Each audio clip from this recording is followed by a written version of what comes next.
Salam. Bugün sizə MİQ imtahanda daha çox rast gəlinən və hazırlaşanların ən çox çətinlik çəkdiyi məsələlərdən birini izah edəcəm. 8 dərəcə cənub enliyində yerləşən düzənliyin şimala meyliliyi 5 dərəcədir. İl ərzində 2 dəfə bu düzənliyə günəş şüaları günorta vaxtı 71,5 dərəcə bucaqla düşür. Həmin tarixdə günəşin zenitdə olduğu enliklər arasındakı məsafə bu miqyaslı xəritədə neçə santimetr olar? Düzənlik 8 dərəcə cənub enliyində yerləşir. Bu ekvator xəttimiz olsun. Bu da 8 dərəcə cənub enliyi olsun. Və düzənliyin şimala meyliliyi 5 dərəcədir. 5 dərəcə meyilli bir düzənlikdir. Və bura ildə 2 dəfə günəş 71,5 dərəcə bucaqla düşür. Bu nə zaman baş verir? Bir günəş həmin enlik düzənlikdən şimalda olan vaxtı, bir də həmin enlikdən cənubda olan vaxtı. Bu 1, bu 2. Deməli 2 dəfə olur. Biri özündən şimalda olan vaxt, bir də cənubda olan vaxt. Gəlin birinci şimalda olan vəziyyətə baxaq. Fərz eləyək ki, bizim düzənliyin üfüqi səthinə günəş x dərəcə bucaqla düşür. X dərəcə bucaqla düşür. Bura x dərəcə bucaqla düşürsə, bundan şimala 5 dərəcə meyilli yamaca 5 dərəcə artıq düşəcək. Çünki həmin düzənliyin şimala əyilən hissəsi günəşə tərəfdir. Yəni bu x dərəcənin üstünə 5 dərəcə əlavə olandan sonra bizə bu 71,5 dərəcəni verir. Buradan x dərəcəni tapırıq eləyir 66,5 dərəcə. Deməli, günəş şimalda hansısa bir enlikdə zenitdə olanda 8 dərəcə cənub enliyinə neçə dərəcə bucaqla düşür? 66,5 dərəcə.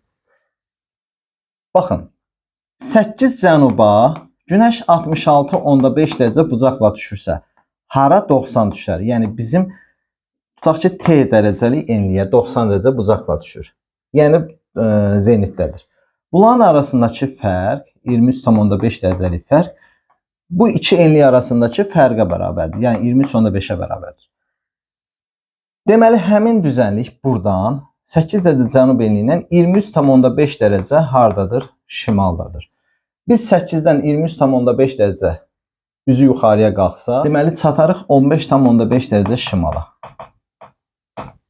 Deməli, bizim birinci enliyimiz 15,5 dərəcə şimal enliyidir. İndi ikinciyə baxaq. Bu olsun birinci. İndi ikinciyə baxaq, ikinci hala baxaq.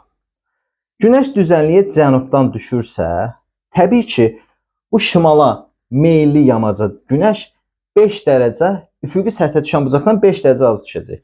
Üfüqi səthə 5 dərəcə, x dərəcə düşürsə, x dərəcədən 5 dərəcə az da bu nöqtəyə düşür. Həmin düzənliyin şimala meyilli yamacına düşür. Onu da verib bizə 71,5 dərəcə.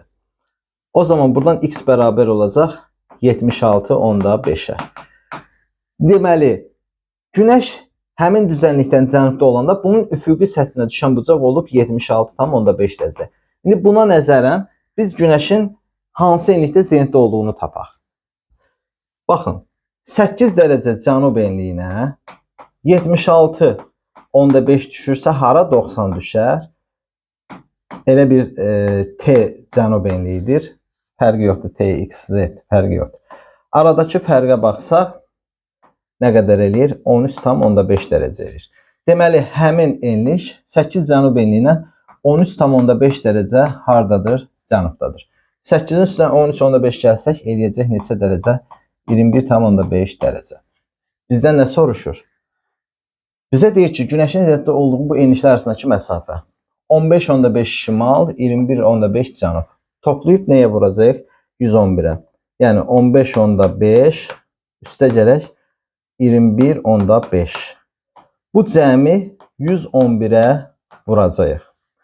Aldığımız cavabı da xəritə üzrə məsafəyə, xəritə üzrə məsafəni tapmaq üçün nə edəcəyik? Miqyasa böləcəyik. Yəni 222-yə böləcəyik. O da birbaşa verəcək bizə 18,5 santimetri. Yəni 2 enliyi toplayıb 111-ə vururuq. Mən birbaşa yazdım. Aldığımız cavabı da miqyasa bölməklə xəritə üzrə məsafəni tapırıq, eləyir 18,5 santimetr. Diqqətinizə görə təşəkkür edirəm. Sağ olun.